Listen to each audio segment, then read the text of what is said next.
মহেশ, তুই ঘরেই থাক আর নিশ্চিন্তে থাক। আমি থাকতে মায়ের গায়ে কেউ একটা আঁচড়ও কাটতে পারবে না।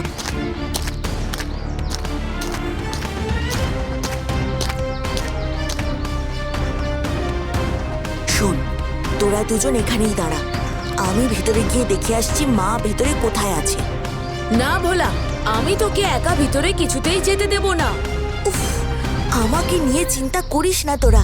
কেন বুঝতে পারছিস না? ভেতরে যে আছে সেই রোমানি প্রচুর শক্তির অধিকারী। সে আমাকে ছেড়ে মাকে ধরতে পেরেছে, তার কারণ মা ওর সামনে দুর্বল।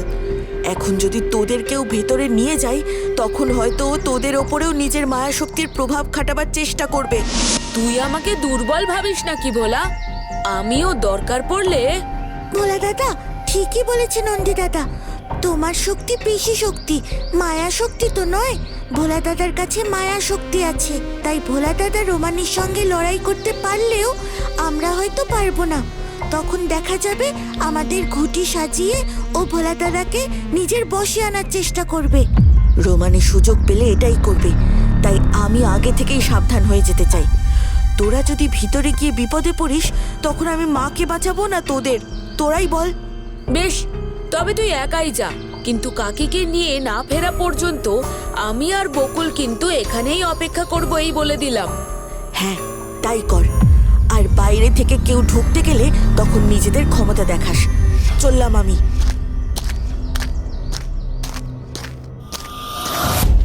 এসে গেছে আনন্দী, তোমার ছেলে ভোলা এসে গেছে। তার মানে তোমারও মুক্তির সময় এসে গেছে।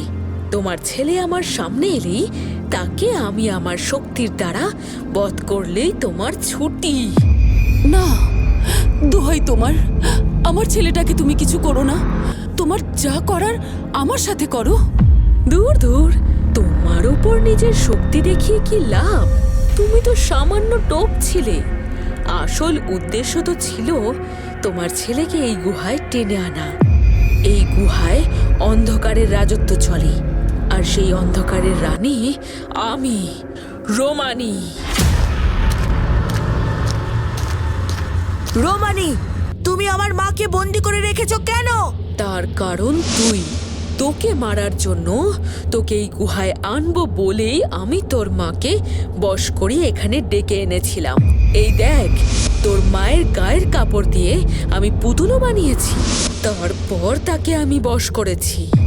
কিন্তু তুমি আমার পোশাক পেলে কোথায়? আমি তো এর আগে কখনো তোমাকে দেখিইনি। দেখেছো, কিন্তু চিনতে পারোনি, কারণ আমি যে তোমার বাড়িতে গিয়েছিলাম বুড়ি ভিখারিনীর বেশে। মনে পড়ে? সাবাস ভোলা, আগামীকাল সকাল 9:30টায় সান বাংলায়।